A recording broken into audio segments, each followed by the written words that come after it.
One easy way to compare liberalism versus conservatism is to examine how governments have fared when executing policies according to those principles. So to better understand what happens when Democrats run your state, we'll examine the liberal stronghold of California. And by doing so, we may find some insight into whether or not the mantras that left-wingers chant actually perform better when put into actual practice. Here's what happens when Democrats run your state. The new state report says about 110,000 Californians moved out of the state last year. As KCRA 3's Sharikina Shams reports, the numbers tell a story about jobs and the economy. Its population grew at more than double the national average until 1990. Then something changed. Last decade, 2 million more Americans moved out of California than moved in. A new state report says more people left California last year than the number who came in, a net loss of about 14,000 people. Between 2001 and 2009, almost 650 Californians migrated to states like Oregon, Arizona, Texas, Nevada. Your special reports have looked at businesses, but what about just population numbers? California has always been seen as a magnet, people moving here from other states. Is that still happening? Actually, the opposite is now true, where California has net exported close to 100,000 people. Most of them moved in, according to the latest census figures. The prime destination is Texas. It may be a state of stunning beauty and wonderful weather, but people are still leaving California in droves. Some 3.5 million residents deserting this state in the last 30 years. But why are people fleeing California? There are several reasons. The first being that liberal control means a big, over-regulating government. California will probably go broke. California is broke. It's not only broke, it's broken. Liberals broke it. Nobody can argue, no one with a shred of commitment to honesty can argue conservatives broke California. Liberal policies in a state where they can do whatever they want have broken the golden state, the state people went to get rich. You now go there to get poor. You leave to get rich. It's California arrogance, right? It's what draws people to California in the first place, is this sense that nothing is really real here, and that's okay. I'll just close by saying this. Typical of the California attitude is, I got into a brief debate with a woman who was a Democratic local council person in Irvine, California.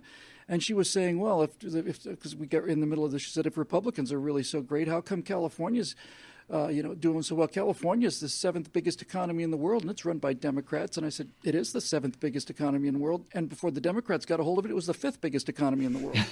and it takes a while to bleed out that much prosperity, but they're doing it. Everybody's leaving. Boeing left Washington for the same kind of reasons. We are the poorest state in the nation. By any reasonable accounting of assets and liabilities, California is the poorest state in the union.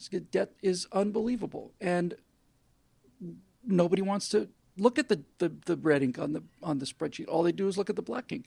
And so more and more red ink builds up, and sooner or later, they're going to pay. We're going to pay. And what's happening is that because of high taxes, big regulations, unhealthy lawsuit climate, and a lot of government spending, people are leaving the state. In just this century, Texas has created more than 1 million new jobs. California's lost more than 500,000. From 2004 to 2010, 680,000 people moved from other states to Texas, a whopping 185,000 of them California. Meanwhile, many California companies are thinning their ranks. Chevron is moving 800 jobs from their Bay Area headquarters to Texas. Waste Connections shifted more than 100 jobs to Texas from Folsom, and other California firms are also on the move. While the Golden State taxes and regulates companies near to death. For example, the average small business in California is hit for about $134,000 per year in compliance costs to comply with the regulations in the state of California. Dozens of companies are considering packing up and leaving. Dozens already have. Even as we've been here in California for a couple of days, we've heard about more businesses pulling up stakes right now. The legislature passes, on average, around 900 bills a year. Laws. Here you go, Governor. 3 a day, or even 4 a day when they're in session. And the kind of laws that they're passing in California, they're saying you can't, as a parent, hire a psychiatrist to try to make your kid not gay. I mean, it's that level of crazy specificity, increasing the penalties, the fines for throwing citrus onto a minor league baseball field. Seriously, that was a law passed a couple. I mean, when the City Council of San Francisco proposes to ban goldfish, you know you have an intrusive situation. You know, the fact of the matter is that people have too much space in their houses, and we could just share our space with other family members. We would reduce our housing needs right there. And I think the number of housing units needed is a lot less than people think, because the old standard for housing is basically circa 1980, when people all lived in their own independent apartments or independent housing units. There was no doubling up at that time. And that's probably never going to be seen again in America. We're always going to be, well, you know, we have assimilation going on in LA right now. You know, assimilation is a two-way street. And so we're all living to live like Asians with multi-generational families. That's the American way now. In Texas is just a wonderful state. It's a wonderful state. I mean, we went to a little town in the middle of nowhere, and we were talking with some of the people there, and they were talking about how they were basically just able to build their houses without any state permitting, without any local permitting. They just go out and build a house. Like, that's America, man. I mean, that's awesome. In California, you have to get a permit to retile your bathroom. I mean, legitimately, you have to get a permit to retile your bathroom. In my house, a good example is if you want to build a strip mall. It takes, just to get permission to break ground and start construction, it takes 4 to 5 months on average in Texas. It takes 4 to 5 years on average in California. And that's one of the things that helps drive up the cost of housing and business complexes and factories in California. Companies leave for 3 primary reasons: high taxes, excessive regulations, and the threat of really ridiculous lawsuits. And they are leaving for places like Arizona, a state that means business. Arizona's fast-track permitting allows certified architects and engineers in Phoenix to get building permits in a single day. By contrast, Dwayne Woods will tell you that California's process is painfully slow. As the former executive at Waste Management, the largest recycling company in the world, Woods moved his regional headquarters from California to Arizona. We started trying to permit a major recycling facility in LA, at an old landfill site, mind you. That site is still not permitted to this day. How long has that taken? Over 10 years. And after a decade, there is still no facility in California. Yet it took just 2 years to build the same plant in Arizona. If you took a whiteboard and said, how can we make it difficult? How many agencies can we layer on? California's as complex as it can be. It's not an employer-friendly state to that, and it's to that end, it's more difficult, definitely more costly to operate in. Of all states, California ranks dead last for policy friendliness, with key negatives for high taxes, high workers' compensation costs, and high electricity costs. All the green policies, essentially, renewable mandates. Renewable mandates are for solar and wind and other things which are higher cost, and because California's imposed that on their energy industries, costs are higher in California than in Texas. Is that That's right, about 50% higher in California. 50% higher. Yeah, and they're going up. That's the scary thing, is that they could go up even more. Government at the state and local level consumes about 1/3 more of the economy in California than it does in Texas. And that, with that extra government, you have things like 1/3 of the nation's welfare recipients are in California, even though they only have 1/8 of the population. You have more regulations, more taxes, everything. We have a graph of the welfare recipients, the percentage of households receiving public assistance. Much higher in California than the U.S. average, and lower than average in Texas. What you see is that the state with the highest poverty rate in the nation is California, higher even than the District of Columbia. And that should really be a warning or a caution to progressives who maintain that this big government model is really the path to prosperity. We argue that it's entirely the opposite, that in fact Texas is a model for how America could be better run and there could be more prosperity by having less government. California's had over 10% unemployment every month of Barack Obama's presidency until basically last November. And it's still 3% higher than Texas. Yes, and it's been higher in California than the national average every month since 1990. There's been more job growth in Texas. Texas gained in the past 10 years more than 1 million jobs. California lost about 500,000 jobs. But the Brown administration denies that California is bleeding jobs to other states. Texas Governor Rick Perry taking a victory lap this week after Toyota announced it will move its national headquarters and thousands of jobs to the Lone Star State after 30 years in California. It's a big win for the governor, who has made it his mission to lure companies away from high-tax, high-regulation states. California Governor Jerry Brown, who's up for re-election this November, had this to say about the automaker's move. We got a few problems. We have lots of little burdens and regulations and taxes.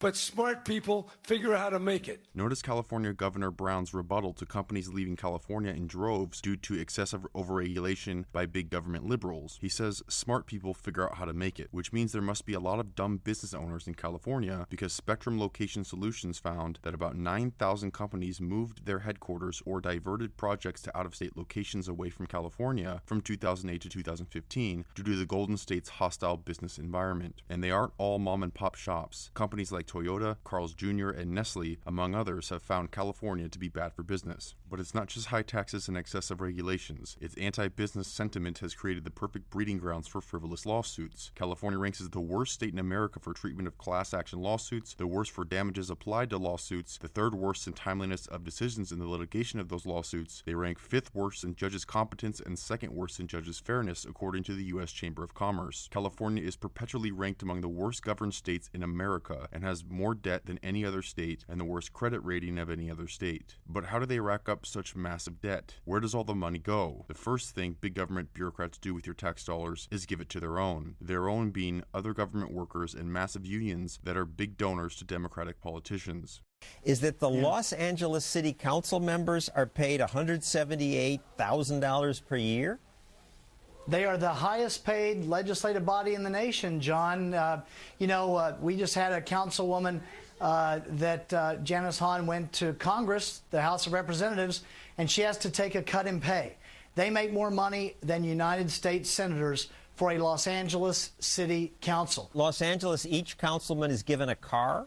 They get a car that has a license plate that says exempt, so they can park in meters and they don't get tickets. $178,000 per year in Los Angeles versus in Dallas, $37,000, San Antonio, $1,400.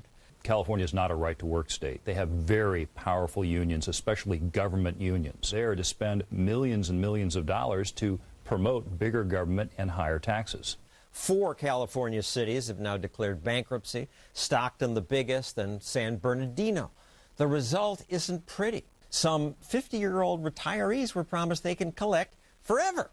Well, until they die, but actually after that too, because their spouse may collect after they die, and the money just isn't there.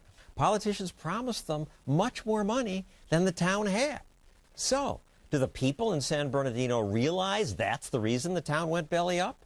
No. One union blamed the mayor and former city manager for spending money on a downtown movie theater. Yeah, the movie theater is nice, but it's nothing compared to the $45.8 million deficit that the city of San Bernardino is running. And by the way, when they filed for bankruptcy, they had $150,000 in the city bank account. The San Bernardino politicians said, we didn't see it coming. How could they? They owed $46 million. They had $100,000 in the bank. Yes, and they have payments that they're required to pay into CalPERS, $1.8 million a month. And they didn't see that coming with $150K in the bank. Nothing's going to cover these pension obligations, not in San Bernardino, not in Stockton, not in Vallejo, not in Compton, not in any of these other cities in California that are simply failing. California's also going bankrupt. $167 billion in debt. Are you kidding me? That is grossly irresponsible for a state with as many natural resources as California. I mean, these pinheads in Sacramento think they can just spend money, and other people have to pick up the tab. Tough times in Stockton, California, with that city, the largest one ever to file for bankruptcy. And city officials are saying it was tough, but necessary. Stockton is one of 3 cities now to declare bankruptcy in the state. According to Vice Mayor Kathy Miller, public safety employees were costing the city, on average, more than $150,000 each per year. We heard about that hefty benefit package there and for those employees. How did it get to that point where they were able to collect so much? You know, it happened incrementally over about a 10-year period. and during the 1990s. And Stockton's not alone in this. Cities all across our state, especially, really ramped up enhanced pensions and increased benefits. And one of the benefits that Stockton granted to its employees, which ended up really being the largest single problem that we have financially, is we granted free lifetime medical benefits to our retirees. Wow. The mayor of Stockton, who owns this balloon shop, thinks her city and her country will find a way out of their current malaise.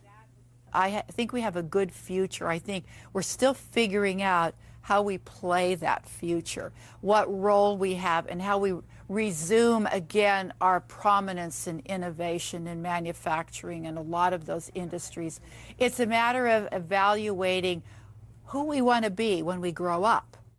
The mayor of Stockton is the owner of a balloon shop. That's right, a balloon shop. And after her incompetence and fidelity to the left-wing policies inevitably ends in failure, she says Stockton is still figuring out what they are, which is interesting because this is a city first established in 1850 and had a population of over 50,000 people by 1950, over 100,000 residents by 1970, and nearly 250,000 residents by the year 2000. And yet she says the city is still figuring out who and what they are. The left-wing state of California ended its 2014-2015 fiscal year negative $175 billion. California Democrats are so liberal with taxpayers' money, they'll spend it on just about anything, as long as it makes them look compassionate and pleases their voter base. In Richmond, California, the Office of Neighborhood Safety was paying young men not to kill each other, with a maximum of $1,300 per month not to kill someone, funded by taxpayers. California Democrats are now pushing legislation aimed at helping poorer families be able to take beach vacations. Assembly Bill 250 would direct the State Coastal Conservancy to develop new, low-cost accommodations and improve existing affordable accommodations with the goal of making a trip to the beach more accessible for families that don't have a lot of money. The city of San Francisco has implemented multiple government-funded projects to curtail the public health problem of feces and used syringes all around the city. And the liberal elitists who inhabit San Francisco says it's everyone else, the people inhabiting the non-coastal states, that are the idiots. People and businesses are leaving California because left-wing belief systems inevitably create a massive government with excessive regulations and overspending on anything that could win them a vote, but also through spending billions annually on illegal immigrants and horrendous public schooling systems.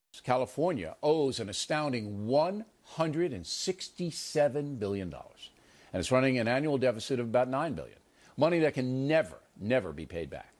And what is California getting for all that? High school graduation rate, 37 out of 50 states. Businesswoman Lana Zweigart decided that placing her son in a crowded high school where many students do not speak English was simply not an option. Rather than pay the high tuition costs of a private school, Zweigart decided it was time to move her family and her company out of California. Her story is the story of middle-class Californians and business owners that have simply had enough of the declining quality of life and no longer have any faith that Sacramento and Washington will act to secure the border and protect American citizens. I've been in California for 31 years. I have 2 children, and I have progressively felt the decline of where I live, within my business, within my family. Well, Pomona, when I first moved in, was a wonderful little small community, very family-orientated. I can't go there any longer. With my surroundings of being bombarded by illegal immigration, schools, they're catering to the illegals. Again, I think the primary message is that it is the obligation and mission of our public schools to educate all children, regardless not of illegals. American immigration status. This is a right. These children have a right to an education. Particularly the border crossing is dear to our heart. We have just recently funded a few projects specifically addressing on the border crossing and to reduce the waiting time as cars coming in and to reduce the pollution. What? And we should ask for next question, please. We would like to give the opportunity to the LA downtown office. They're letting people cross faster? Communities that are sometimes threatened or intimidated by giving comment in a language that isn't as comfortable to them. So este foro va a ser en español y en inglés. En español vamos a hablar y en inglés. For in English, it's going to be in your headset.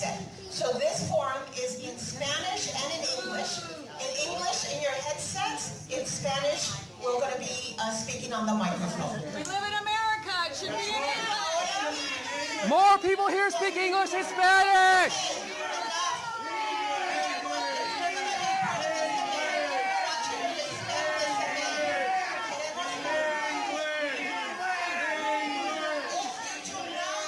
Hey, one of the primary reasons that I'm taking my family out of here is because of the public school system. And if I would have had to send my children to their neighborhood schools, we would have had to speak Spanish in order for him to go there. When we get things from the school district, it comes in Spanish. I speak English, I want things in English, and I demanded that our school not cater to Spanish speaking. They have to learn English.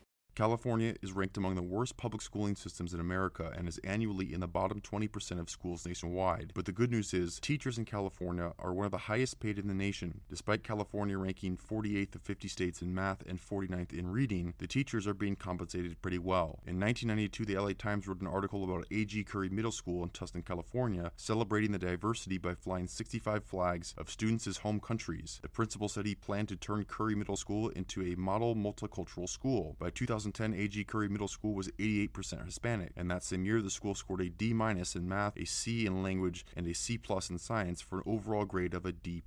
California hosts 12% of the population and has over 30% of the nation's welfare recipients. With so many leeches on the system, left-wingers have decided to keep them happy. They must spend more because that's the only way people will vote for them, if they get free stuff in return. California spends $859 million per year on imprisoning illegal immigrants. Los Angeles alone spends more than $1.6 billion a year on illegal aliens, $600 million on welfare, $550 million on public safety, $500 million on healthcare. In 2003, 70% of the 2,300 babies born in Stockton's San Joaquin General Hospital were anchor babies. By 2013, the city of Stockton was bankrupt. Protesters packed the San Joaquin County Board of Supervisors meeting demanding that vacant positions at the hospital to be filled immediately because it was so understaffed. Trauma patients were sometimes being directed to Modesto, California, which delayed them receiving medical treatment. San Joaquin General Hospital CEO said an increase in gunshot victims has led to the shortage, with 200 patients being treated per month as opposed to 110 patients per month in past years. Despite illegal immigration sucking money from California, delusional liberals in California say illegal immigration makes the state stronger.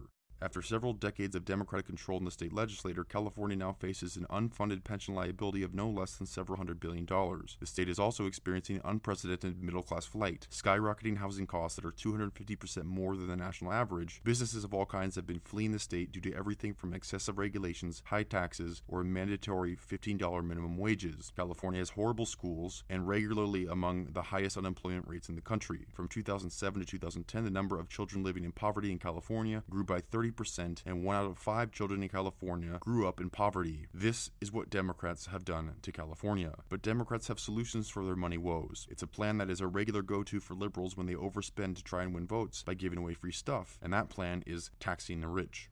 She's called for upping the top tax brackets in America to 80% or more. The wealthiest 1%.